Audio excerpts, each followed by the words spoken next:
Calling the case 251403576, State of Utah versus Tyler James Robinson. Counsel, could you enter your appearances, please? Chad Grunander, Jeff Gray, Lauren Hunt, Ryan McBride, and Chris Ballard for the state, Your Honor. Good morning, counsels.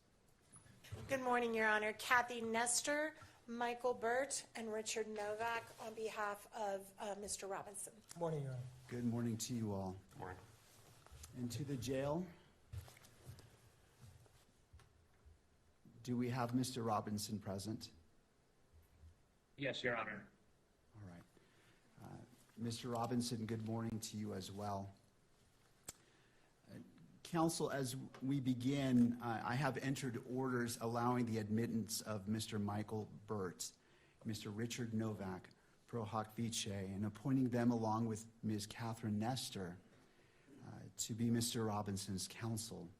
The court enters findings that the combined experience of counsel meets and exceeds the requirements of Rule 8.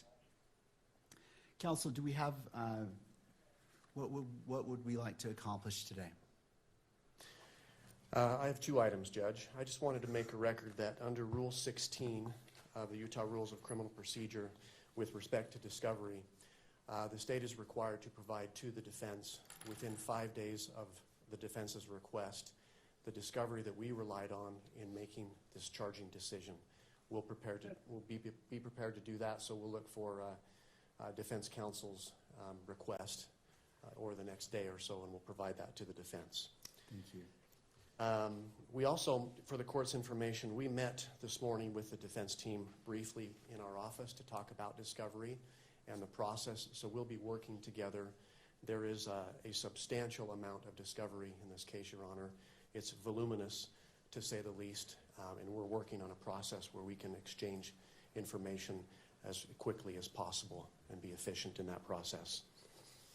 The other item I had, Your Honor, I saw that over the weekend there was a protection order, pretrial, and trial publicity order entered by Your Honor. And I just was seeking some clarification. On page 2, at the end of the first paragraph, it reads, "To that end, lawyers participating in the investigation or litigation of this case shall inform all witnesses, investigators, consultants, staff members, or other members of the prosecution or defense teams that the prohibitions contained in this order."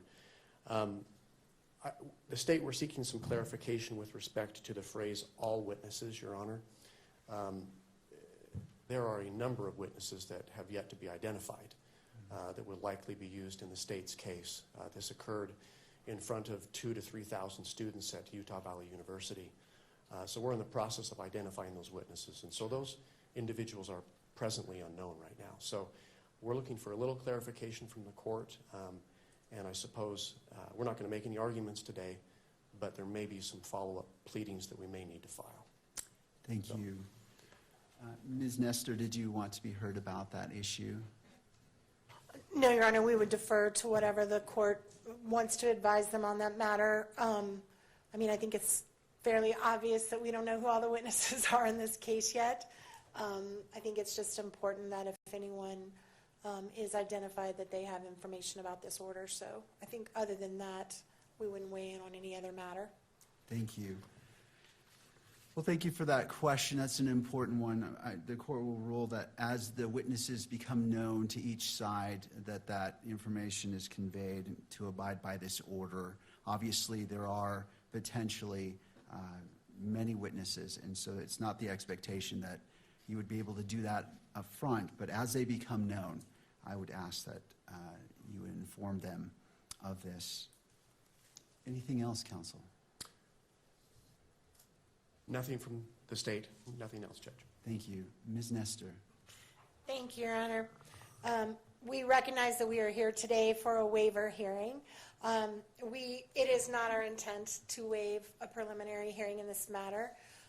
We are going to be seeking that one be set. However, based largely on what the state just referred to as far as the voluminous nature of the discovery materials, we do think it would be prudent to simply reset for another conference, another waiver hearing a little bit down the road where we have a better idea once we start seeing the discovery as it rolls in. I do recognize we're going to be getting that first batch in 5 days, but it's my understanding from our meeting today that there is massive amounts of digital that is going to be coming, and until we can kind of get our heads around exactly what we're dealing with and how much we need to process, it's going to be difficult for us to give you a reasonable expectation of when we will be ready to do the prelims. So we're asking today that we put that decision off, and maybe we could check in 30 to 60 days and just kind of let the court know where we're at and how much we're looking at and how much time we may need to set a preliminary hearing. Also, as far as a detention hearing, we are not asking the court to address that issue at this time. Under the statute, the issue is going to come down to the question of whether there's substantial evidence, which right now we're just not in a position at all to be able to even argue to the court. So we are probably going to ask that the court delay that decision possibly until the time of the prelim. But if it's sooner, we will ask the court for a hearing. But at this time, we are not asking the court to make any decisions on that matter. Thank you, counsel. In regards to the next hearing date, how about October 30th at 10 a.m.?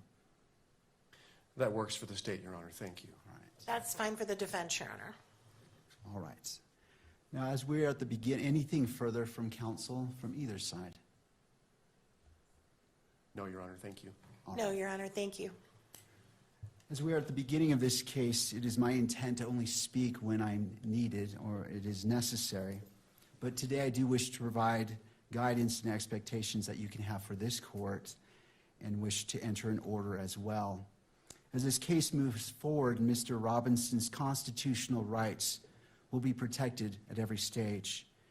He sits before this court presumed innocent, and that presumption remains unless and until each element of every offense charged against him is proved beyond a reasonable doubt. At the same time, and as applicable, victims are entitled under our Constitution to be treated with fairness, respect, and dignity, free from harassment or abuse. Justice demands that both of these principles, the rights of the accused and the rights of victims, be honored without compromise. I remain steadfast in my oath that I made 56 days ago to support and defend the constitutions of the United States and of Utah. I will carry out my duties with fidelity, transparency, and impartiality, treating every person who appears before me with the dignity and respect they are inherently due because they are human beings.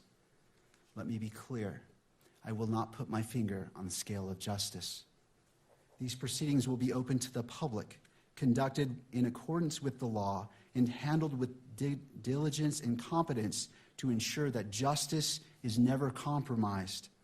It is the standing order of this court that Mr. Robinson shall be allowed to appear in person so he can fully engage with his attorneys and participate in these legal proceedings. Counsel, regardless of who is watching, whether it is the nation or a single individual, we must fulfill our roles with integrity, civility, and diligence. I encourage each of you to give your very best to this case. Neither Mr. Robinson nor the people of Utah deserve anything less than the fair and impartial administration of justice. In regards to the next hearing, counsel, on that October 30th date at 10 a.m., it's the court's intent that be in person if it be the wish of counsel for the defense for Mr. Robinson to be present. It is, Your Honor. Thank you. Thank you. Counsel, anything else that we can address today? Your Honor, we appreciate the court's comments with respect to Your Honor's role in this case. In like matter, we commit to approach this case with integrity, with professionalism and civility. We are truth seekers. We will aggressively pursue the truth in this case. Thank you. Thank you. All right, counsel, unless there's anything else, thank you for being here. This court is in recess. Yes, Your Honor.